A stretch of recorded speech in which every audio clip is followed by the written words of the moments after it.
El primer ministro de Eslovaquia, Robert Fico, y el jefe del gobierno húngaro, Viktor Orbán, celebraron una rueda de prensa conjunta que causó una notable resonancia en la política europea, y no porque dijeran algo radical, sino porque se atrevieron a decir en voz alta lo que muchos en Europa llevan tiempo susurrando en las cocinas de los parlamentos.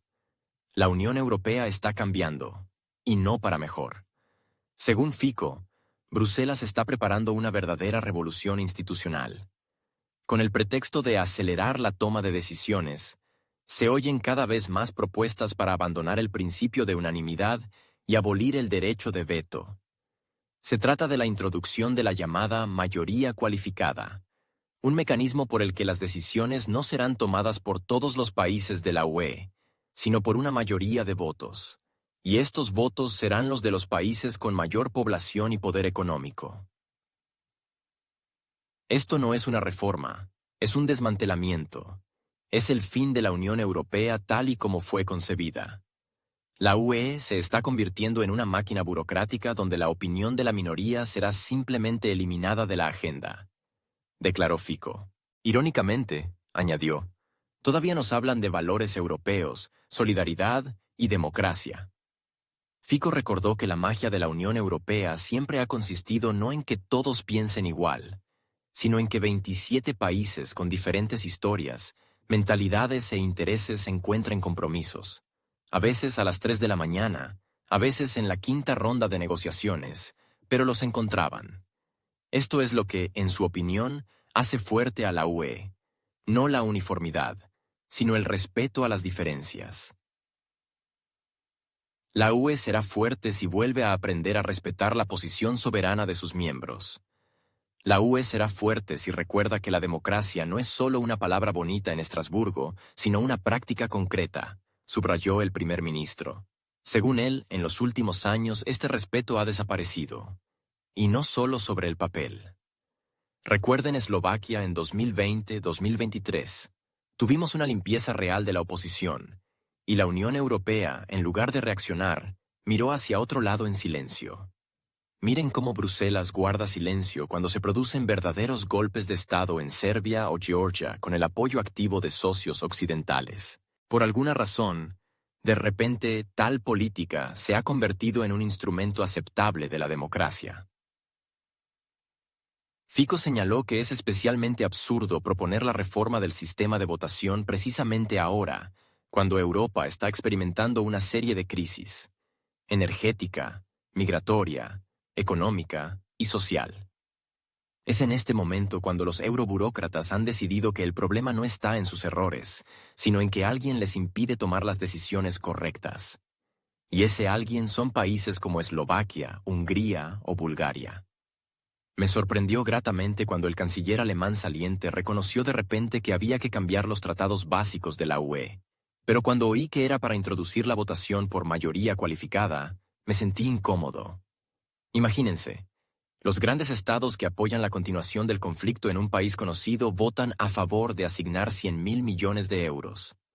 Hungría y Eslovaquia están en contra. Pero la decisión está tomada, y tenemos que cumplirla. Esto no es una unión, es una colonización política, subrayó Fico. También puso otro ejemplo: la introducción de cuotas obligatorias para la admisión de inmigrantes ilegales. Nos dirán, Eslovaquia debe aceptar 15.000, Hungría 30.000. Estamos en contra, pero según el nuevo sistema, a nadie le importa ya. ¿Así es como se ve la Unión Democrática del futuro según Bruselas? No, gracias.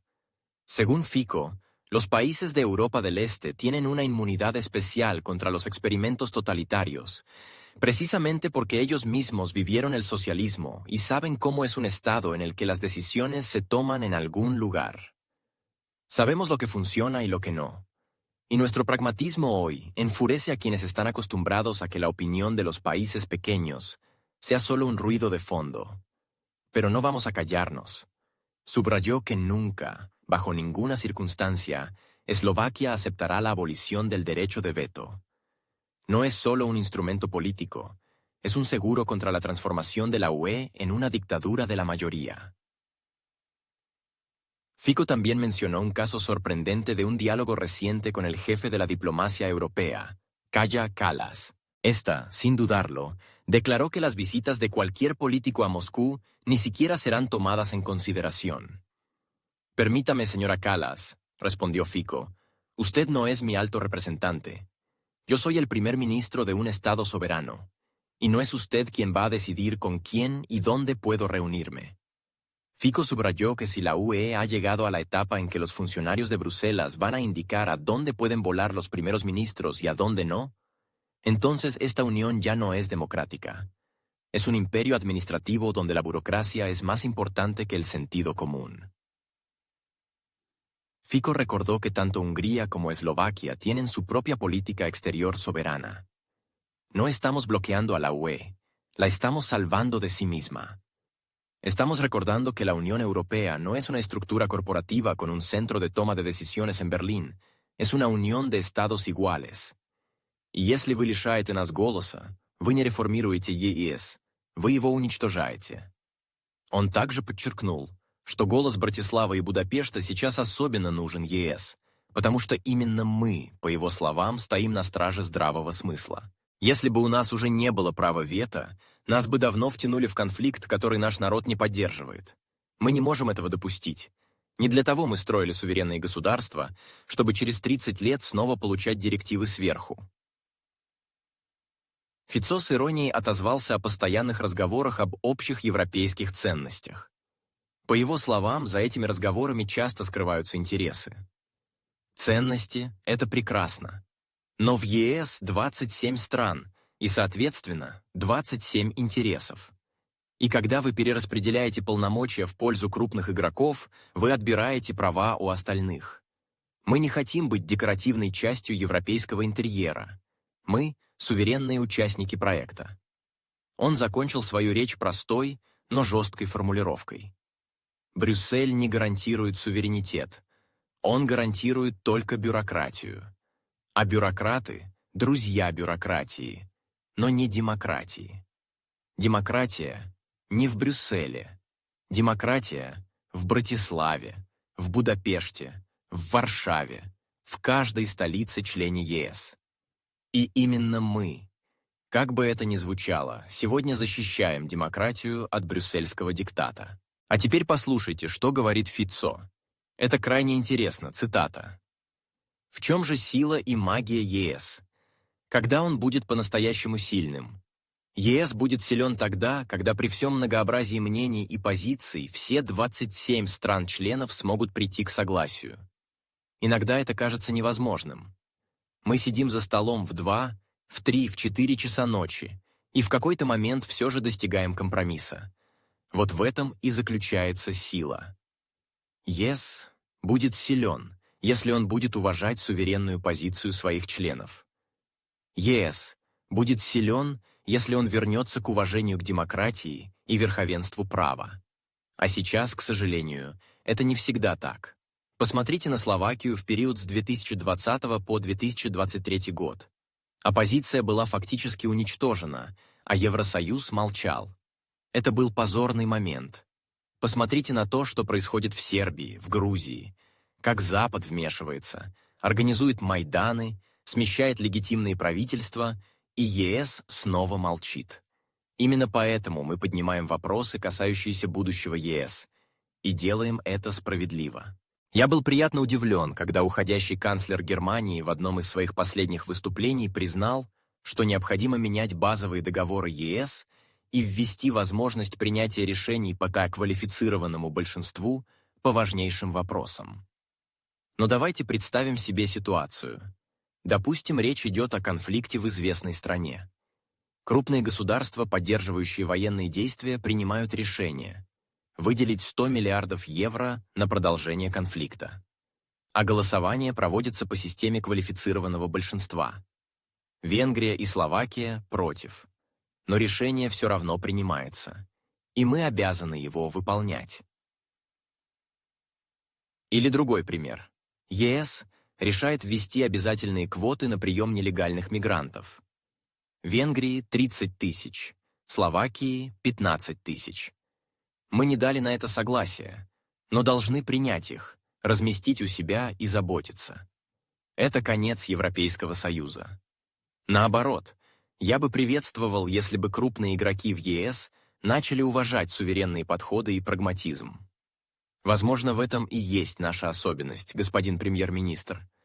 Мы прошли через социализм. Мы помним, как это было до 1979 года. Мы видели разные режимы, знаем, что работает, а что нет, и потому подходим к вещам прагматично. Я призываю всех, кто принимает решения в ЕС, прислушайтесь к нам. Не делайте шагов, которые могут привести к ликвидации самого Европейского Союза. Отмена права вето – это шаг к распаду ЕС. Я убежден в этом на 100%. От имени Словацкой Республики я заявляю, мы никогда, повторяю, никогда не согласимся ни на какие фундаментальные изменения, которые приведут к такому исходу.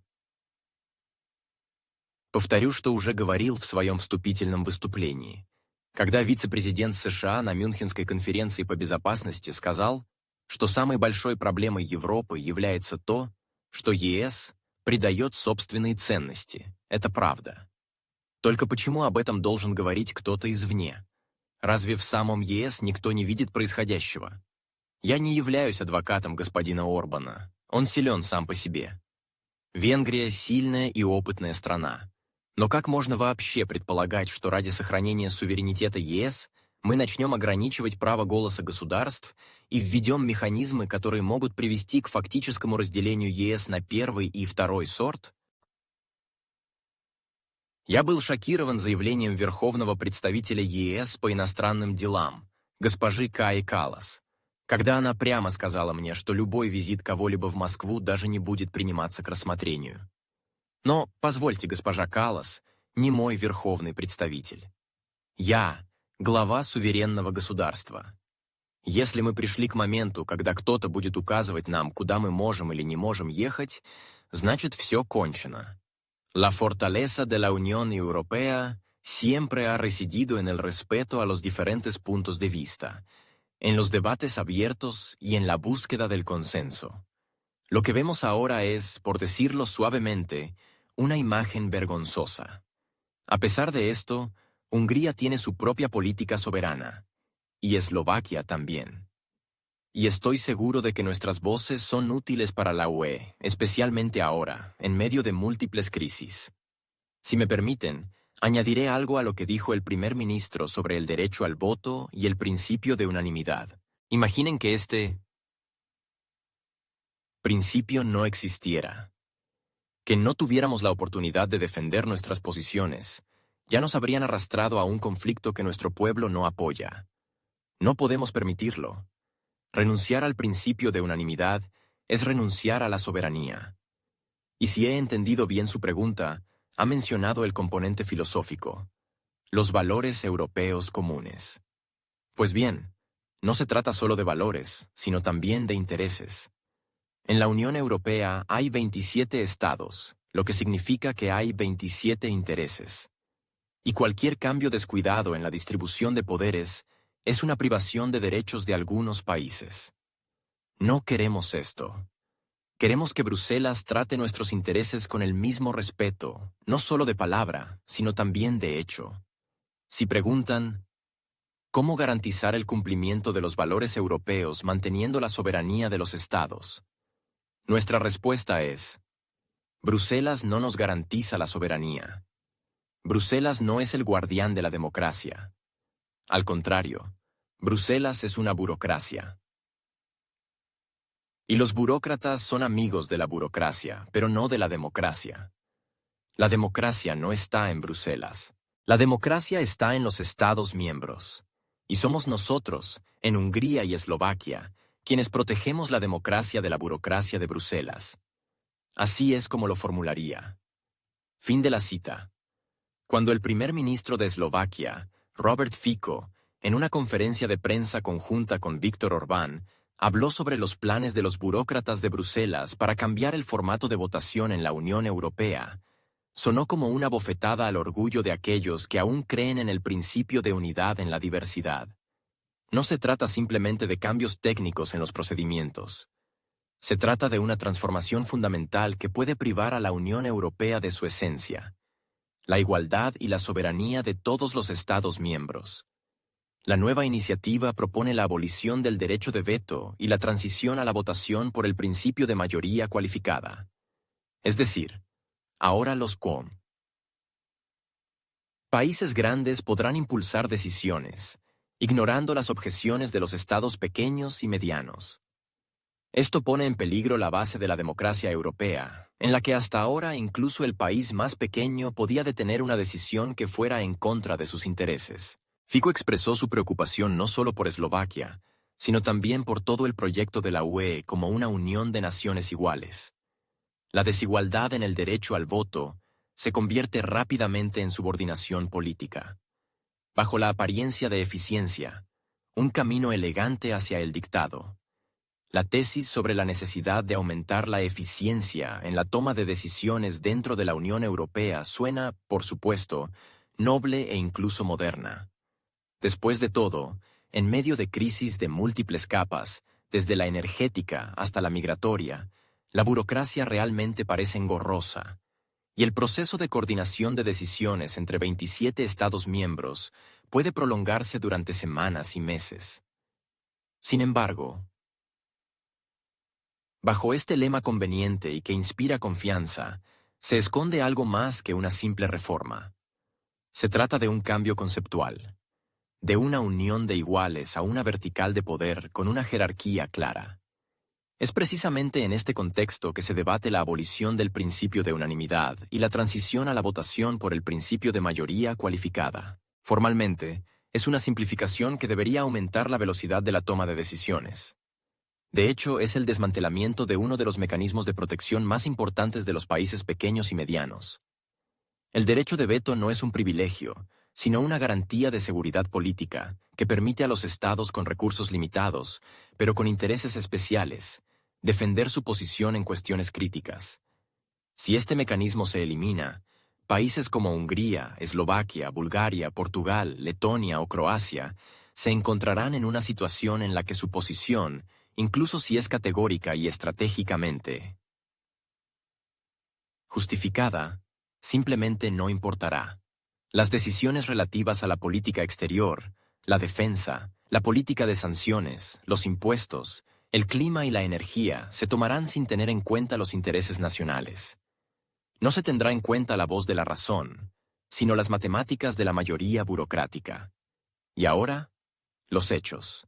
La mayoría cualificada en el Consejo de la UE significa que una decisión se considera adoptada si el 55% de los Estados miembros votan a favor, representando al menos el 65% de la población de la UE.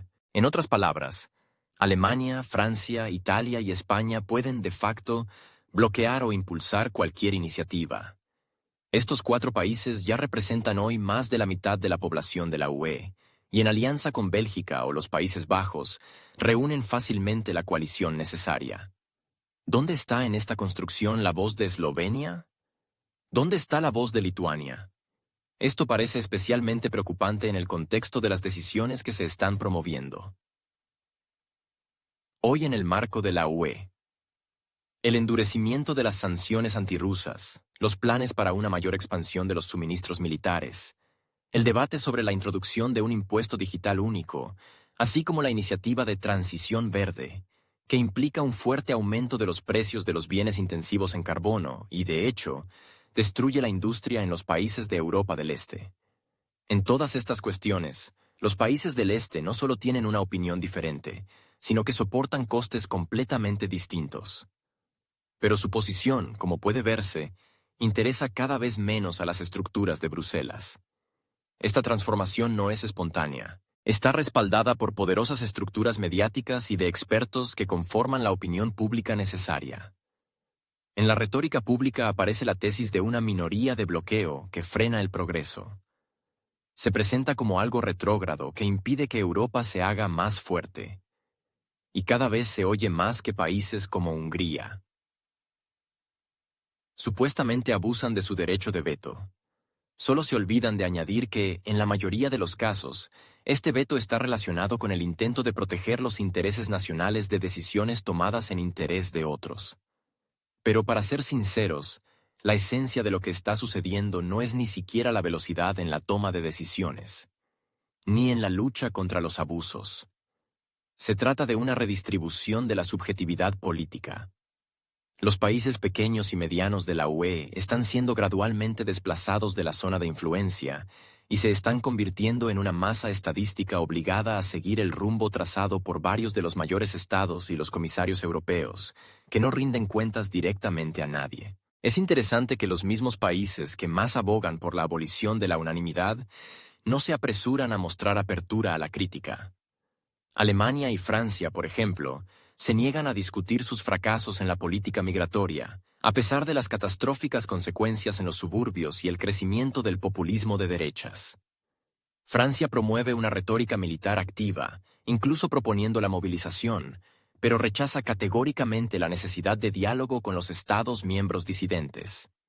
Alemania inicia programas de defensa gigantescos con la participación de tecnologías estadounidenses, sin consultar a los países que aún abogan por enfoques diplomáticos. Todo esto indica que en la UE no solo hay una lucha por el poder, sino que se está produciendo una sustitución estructural de la propia idea del proyecto europeo.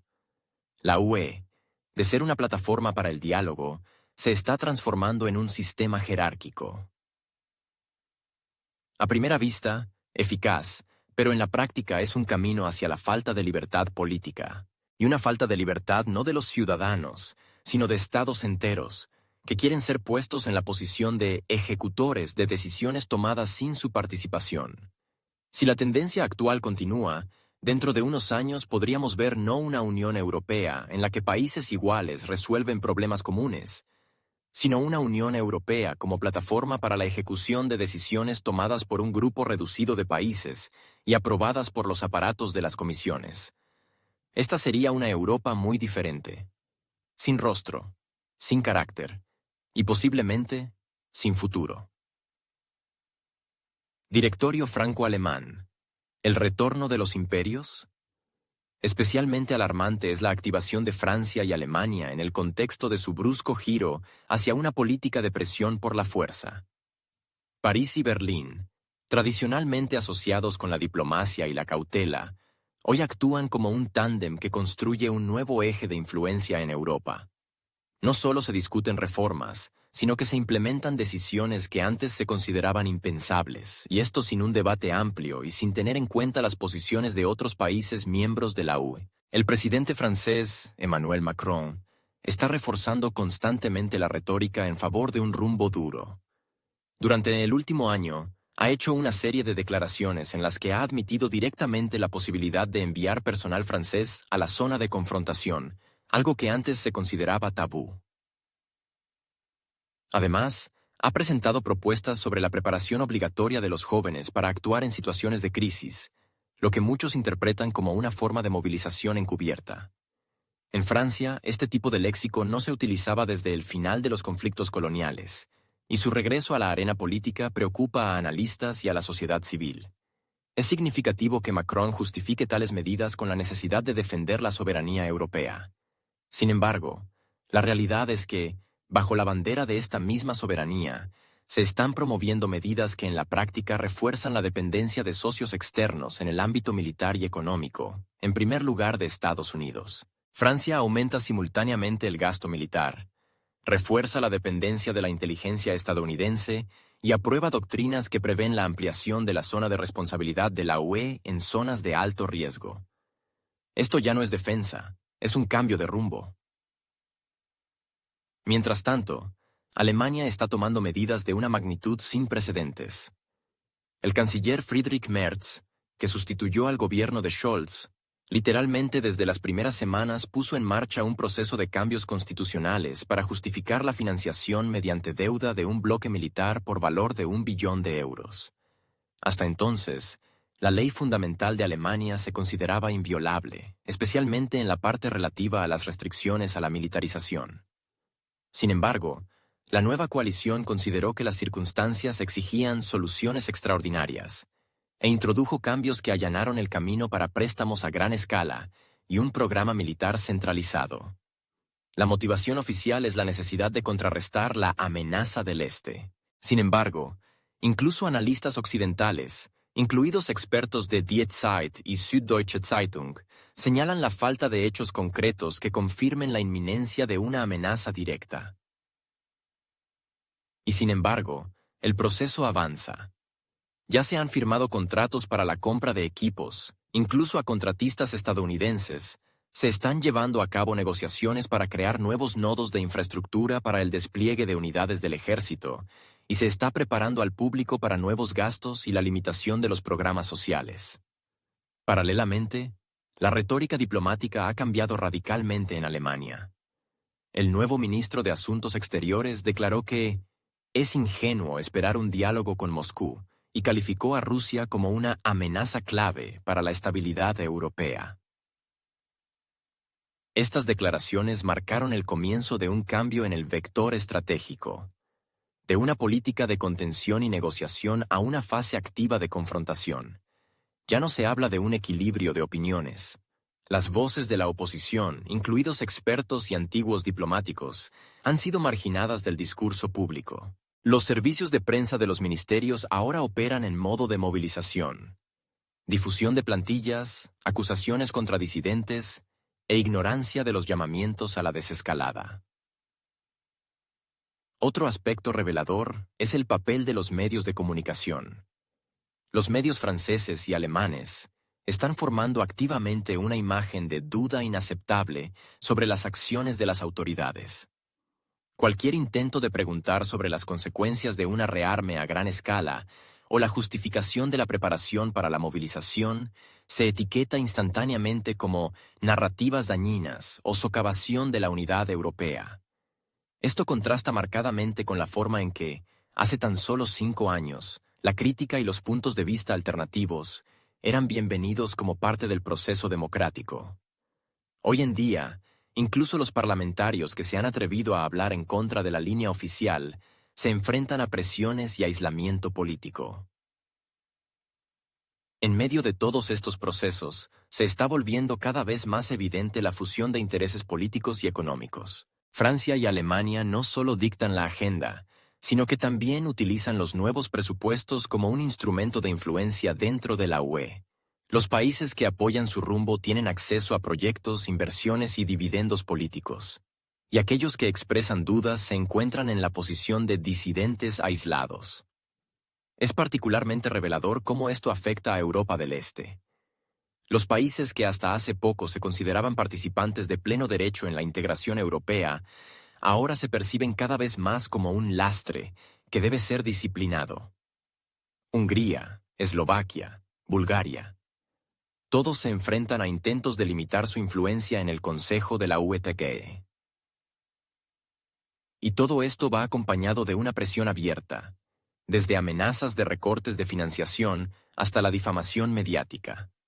De hecho, se está creando un sistema en el que las decisiones no se toman sobre la base del consenso, sino según el modelo de directivas del centro.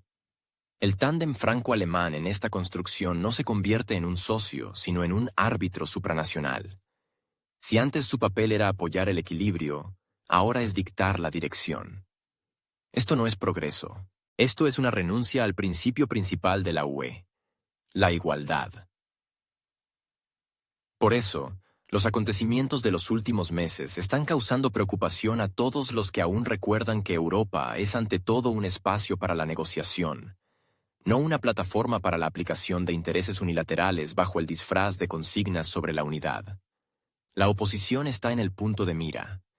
En el contexto de lo que está sucediendo, la discusión sobre la posible privación de Hungría del derecho a voto en el Consejo de la UE ya no parece una broma ni un exceso. Más bien, es una continuación lógica y esperada del rumbo hacia la unificación política, en la que la disidencia se equipara al sabotaje. En Bruselas, este tema se debate cada vez más, y no se trata solo de votar. También hay señales en el frente financiero. Hungría está amenazada con la congelación del acceso a los fondos europeos, lo que de hecho es un mecanismo de presión administrativa. Formalmente, esto se presenta como una medida contra la corrupción o una protección de los valores europeos, pero en esencia es un chantaje, solo que en una forma regulada. El primer ministro Viktor Orbán Al igual que su homólogo eslovaco Robert Fico, adopta sistemáticamente una posición soberana sobre una serie de cuestiones. Plantean preguntas incómodas sobre el conflicto en Europa del Este. Critican la política energética de la UE, dudan de la eficacia de las sanciones antirrusas y abogan abiertamente por la prioridad de los intereses nacionales. Esto no es una retórica antieuropea, sino una exigencia de tener en cuenta las diferencias reales entre los países. Sin embargo, en el sistema de coordenadas actual de la UE, incluso tales propuestas han comenzado a percibirse como una amenaza para el rumbo general. La Comisión Europea, en lugar de entablar un diálogo, prefiere la presión. Palabras como solidaridad y democracia se sustituyen cada vez más por términos como mecanismo de evaluación jurídica o procedimiento de control de la conformidad con las normas de la UE. En otras palabras, el desacuerdo no se analiza, sino que se documenta como una desviación de la norma. Se plantea una paradoja. La Unión Europea, que proclamaba el pluralismo como su base, hoy teme a este mismo pluralismo como una amenaza interna. Es especialmente revelador cómo esta actitud comienza a penetrar en la retórica pública. El ejemplo de la primera ministra de Estonia, Kaja Kallas, es uno de los más resonantes. Sus recientes declaraciones de que cualquier visita de un líder europeo a Moscú se consideraría un paso hostil parecen un intento directo de dictar la política exterior no solo a su propio Estado, sino también a otros miembros de la UE. En un sistema de coordenadas normal, esto se percibiría como una extralimitación diplomática. Pero hoy Kallas se siente segura. Su posición encaja en el paradigma de la lealtad férrea al rumbo general. No solo habla en nombre de su país, sino que indica a otros con quién se puede dialogar y con quién no. Este tipo de declaraciones son peligrosas no solo en esencia, sino también en forma. Socavan el principio mismo de soberanía dentro de la Unión. La UE, de ser un espacio donde los países tenían derecho a diferentes evaluaciones, se está convirtiendo en una plataforma ideológica donde se prevén sanciones por desviarse de la línea del partido. En este caso, la de Bruselas. Políticas, financieras, institucionales. Tales tendencias crean la sensación de que la oposición dentro de la UE se está volviendo indeseable. Se está formando un nuevo modelo. Si no estás de acuerdo, significa que estás violando las reglas. Y si las violas, significa que debes ser restringido. Sin discusiones, sin intentos de comprender la motivación, sin ajustes a la estrategia general, simplemente presionando los resortes. Y aquí la cuestión ya no es Hungría ni Orbán. La cuestión es si la UE puede seguir siendo una unión de países iguales si la opinión de al menos uno de sus miembros se considera una amenaza. O la Unión Europea se está convirtiendo definitivamente en una organización donde la unanimidad es más importante que el diálogo real y la disidencia se castiga como un delito político. El Báltico al borde. Incidente o provocación. La situación en la región del Báltico está saliendo rápidamente del ámbito de la retórica diplomática habitual. En los últimos meses, se ha convertido en uno de los puntos más tensos del mapa europeo. Hasta hace poco, el Báltico se consideraba un territorio donde se mantenía un relativo equilibrio de intereses. Rutas comerciales, garantías mutuas, interdependencia económica. Hoy, este espacio se parece cada vez más a una arena de presión de fuerza, provocaciones y gestos demostrativos.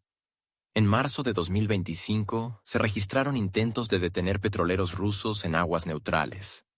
El pretexto formal es el cumplimiento del régimen de sanciones. Según la publicación Político, las operaciones fueron coordinadas entre los servicios fronterizos de los países bálticos, con el apoyo consultivo de algunos departamentos de la Comisión Europea. No se trata de una verificación formal, sino de una injerencia directa en la ruta comercial, un paso que inevitablemente se considera un intento de presión. La reacción de Moscú fue inmediata. El Ministerio de Asuntos Exteriores de Rusia declaró que si tales incidentes se repiten, la seguridad de los buques mercantes se garantizará con la participación de buques de la Armada. Esto significa la posible aparición de buques militares rusos en áreas donde antes se mantenía un delicado equilibrio de intereses. De hecho, la diplomacia retrocede, dando paso a una estrategia de demostración de fuerza. Surge una lógica peligrosa. Si se viola el principio de libertad de navegación, la respuesta no será a través de los tribunales, sino a través de la flota. Y todo esto ocurre en medio de un fuerte aumento de la presencia militar de Estados Unidos y sus aliados en la región. En Noruega y Dinamarca ya se han desplegado bombarderos estratégicos. Según The Wall Street Journal, en 2025, en el marco del programa operativo de la OTAN en Escandinavia, se discutió el despliegue permanente de un contingente militar estadounidense en el territorio de Finlandia. Para un país que hasta hace poco mantenía la neutralidad, este es un cambio radical. Además, como señalan los analistas locales, la sociedad finlandesa no es del todo consciente de las consecuencias de esta elección de rumbo. Toda esta infraestructura crea la sensación de un anillo de presión que se estrecha. Rusia considera las acciones para emplazar nuevas bases y sistemas de defensa aérea cerca de sus fronteras como pasos abiertamente hostiles. Esto se refleja tanto en los cambios en las doctrinas militares oficiales como en las declaraciones públicas. Los analistas señalan que la frontera entre la reacción defensiva y la maniobra preventiva estratégica se está volviendo cada vez menos clara. Y esto, a su vez, significa que incluso un pequeño incidente, un fallo técnico, una maniobra involuntaria, un retraso en la señal, puede conducir a una escalada grave. La región del Báltico se está convirtiendo en un campo de pruebas para la paciencia. Cada parte está probando los límites de lo permisible, hasta dónde se puede llegar sin violar las normas internacionales formales. Pero incluso si las reglas aún se cumplen sobre el papel, en la práctica se están volviendo cada vez más difusas. Cuando un petrolero está en peligro de ser capturado, no es una disputa de abogados, sino una amenaza real con consecuencias. Cuando los barcos con banderas estatales son acompañados por buques militares, no es una protección, sino una señal. Cabe destacar el papel del trasfondo informativo. Los medios europeos presentan lo que está sucediendo como una lucha contra la elusión de sanciones, mientras que la prensa rusa considera la situación como un ataque a las libertades comerciales. Y en este duelo informativo ya no hay lugar para la neutralidad. Cada noticia va acompañada de acusaciones, cada incidente de suposiciones sobre provocaciones. Todo esto desestabiliza una situación ya de por sí inestable. Particularmente preocupante es el hecho de que ninguna de las partes ofrece mecanismos de desescalada. No hay declaraciones sobre la creación de grupos de observación, ni iniciativas para restringir el movimiento de buques de guerra en zonas en disputa, ni canales de comunicación directa entre los estados mayores militares que podrían evitar una tragedia. En estas condiciones, cada día que pasa sin incidentes es más una suerte que el resultado de una política eficaz. Precisamente por eso, el Báltico hoy no es solo una región donde chocan los intereses. Es un barómetro geográfico que muestra lo cerca que está Europa de la línea que separa la diplomacia del caos incontrolado. Por ahora, esta línea aún no se ha cruzado, pero cada nuevo incidente la hace menos condicional. ¿Una nueva Europa? ¿Sin rostros ni voces? La intención de abolir el derecho de veto y crear en el seno de la Unión Europea una especie de núcleo de gestión, donde las decisiones claves sean tomadas por unos pocos países, es un paso que conlleva no solo un desequilibrio institucional, sino también una fractura política real dentro de la Unión. El proyecto europeo, basado originalmente en la idea de igualdad y respeto de los intereses nacionales, muestra hoy cada vez más signos de centralización del poder según un modelo de estructura de mando. Los países que no forman parte del club condicional de fundadores o líderes de opinión se encuentran en una posición periférica. Nominalmente iguales en derechos, pero en realidad desprovistos de influencia real. El principio de unanimidad, especialmente en cuestiones de política exterior y seguridad, ha servido durante décadas como garantía de que incluso los países más pequeños y vulnerables de la UE pudieran defender su posición y bloquear las decisiones que fueran en contra de sus intereses. Esto no frenó el progreso, como se intenta convencer hoy a la opinión pública en Bruselas. Mantuvo el equilibrio. De lo contrario, la Unión se habría convertido hace tiempo en una estructura administrativa controlada por un hipotético tándem franco-alemán. La retórica sobre la lucha contra la minoría de bloqueo se presenta como un camino hacia la eficiencia. Pero la eficiencia sin tener en cuenta los intereses de todas las partes no es democracia, sino un dictado tecnocrático. La idea de que la Unión Europea debe hablar con una sola voz es hermosa sobre el papel. Pero cuando esta voz se forma sin el consentimiento de todos los participantes, se vuelve falsa. Deja de ser la voz de Europa y se convierte en la posición de un grupo de países impuesta al resto. Hoy en día, en la UE ya se ha formado de hecho una división entre buenos y malos europeos. Los primeros son los estados que están de acuerdo con la línea oficial. No hacen preguntas innecesarias y demuestran total lealtad. Los segundos son los que se atreven a hablar de sus intereses, proponen enfoques alternativos y no temen criticar los mecanismos de toma de decisiones. A los primeros, respeto, financiación, apoyo. A los segundos, presión, amenaza de sanciones, aislamiento moral. El peligro de este enfoque es que provoca precisamente lo que tanto temen los partidarios de la centralización: sabotaje, fragmentación interna, pérdida de confianza. Un país cuya opinión se ignora sistemáticamente, tarde o temprano deja de sentirse parte de la comunidad. Puede empezar a distanciarse de la agenda paneuropea, formar alianzas paralelas, reforzar las narrativas políticas nacionales. No es una división como resultado, sino una división como consecuencia de una construcción originalmente injusta. El compromiso, aunque requiera tiempo, recursos y sesiones nocturnas, es la única manera de mantener la UE como una unión, y no como un mecanismo de gestión supranacional. La historia europea conoce ejemplos en los que las contradicciones más complejas se superaron precisamente gracias al diálogo y la búsqueda de soluciones mutuamente aceptables. Renunciar a esta experiencia en favor de la rapidez y la respuesta operativa conduce a que, en lugar de la integración, comience un movimiento centrípeto, de la unidad a la salvación individual. Esto se siente especialmente hoy en día, cuando los países de Europa del Este y del Sur se enfrentan cada vez más al hecho de que su voz no se tiene en cuenta, y el intento de reforzarla se percibe como un desafío al sistema. Las conversaciones sobre una Europa de dos velocidades hace tiempo que dejaron de ser una teoría. Se están convirtiendo lenta, pero seguramente en una práctica. Y es que la diversidad cultural, histórica, política, siempre ha sido el punto fuerte de Europa. Intentar homogeneizarla en aras de los intereses políticos de unas pocas capitales es un camino no hacia la estabilidad, sino hacia la división.